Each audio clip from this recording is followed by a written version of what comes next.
I was accused of something I didn't do. And the truth matters. I'm like a virgin for the project, so this is my first one ever, so I might be horrible, but let's just do this. Everybody's got to start. Everybody's got to start. I don't know what the hell I'm doing, but this is your fun. first one? Yeah. First one? Oh, man. All right, let's crack into it, brother. Wow. You know, I want to solve a mystery here because I don't know if you know about this, Aldis, but is Greg maybe trying to have a career in NFL or something? This is invincible first time. He's playing Dick Vermeil. Now another football movie. Has there been any chatter or anything that's a future for you, probably? I mean, he's talked about that a little bit. He's actually trying out for the Jets next year. He's in training right now, training camp. So he's like, you know, it's a little secret passion project that nobody really knows about. If you want to be a Bears kicker, we could take one. Right. I don't know if you wanted me to tell people. No, it's okay. It's okay. The secret's out now, so. Yeah, apparently it's too late now, right? It's a little bit. We're going to try and keep it a secret. You blew that. Well, it happens. What was the initial attraction for both of you when you read the script? What was the first thought that came through your minds? First thought was that this is an awesome opportunity, and I hope to God that I get it. Because, man, it's such a powerful story. Brian is, he's a force of nature.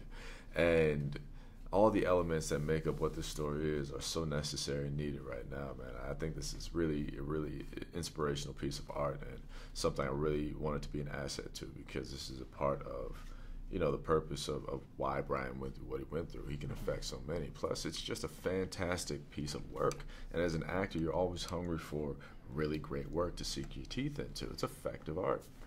Yeah. Yeah, I mean, the fact that it's a hell of a movie, first and foremost. I've said, you know, even if it wasn't true and all these people weren't real, it would still be a great script. But the fact that they are, and that you can see what these people in the real world are doing in real time to kind of help this problem is it's inspiring and overwhelming. And I think, you know, when you do a film like this and you feel like, wow, that was a good movie, but then it also gives somebody an opportunity driving home to just they'll think about what it is they might be able to do to help. Absolutely.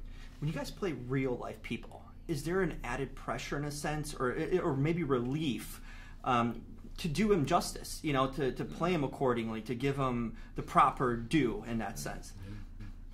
I feel there's pressure, but it's pressure that I put on myself.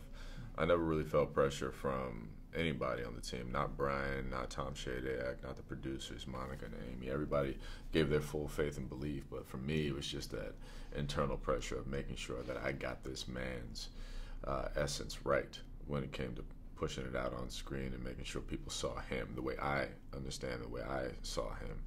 So, yeah, for me, it was just try not to mess it up, man. No pressure there. No pressure, you know what I mean? But, you know, he's a great guy, and this is a very delicate situation or topic to really navigate through, and you don't want people to get the wrong impression. So for me, I just really needed them to see this man going through something, fighting for something, but, you know, removed from the anger of it all.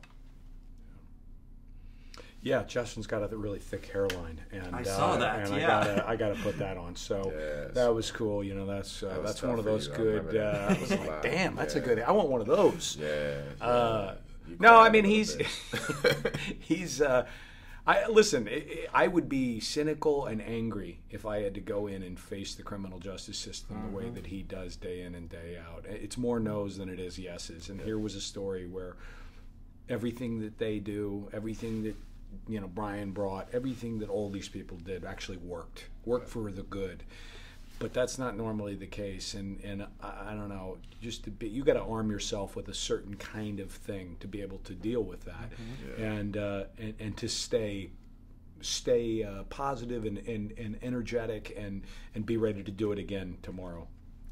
And in kind of one word or a quick word, what is one way you would describe each other? Since you guys work together, what is one thing that stands out about each other? Composed. If that's my one word, composed. Handsome. No, I take it back. No, I would say committed. I would say committed for Aldis. You were very committed. But you know, the funny thing is, I was thinking about this when we did this film.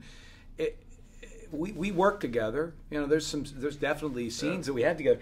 But there was a lot that we didn't do together. And I was like, oh, I was showing up to the set going, how did that go? What did they do then? What did they, you know, and so these guys are in kind of separate, you know, orbits through much of it, and when they do connect, it's excellent. But but it's been, you know, it was definitely a slow burn on the movie, but completely committed. I mean, he's fantastic in this film, and completely commits to the role. Perfect. Couldn't wrap it on a better note. Thank you, fellas. Appreciate it. Thanks a lot. And the truth matters. I know the system doesn't care about me. But you didn't deserve what happened to you. Brian's gonna run out of time. I'll tell you what's extraordinary. I am.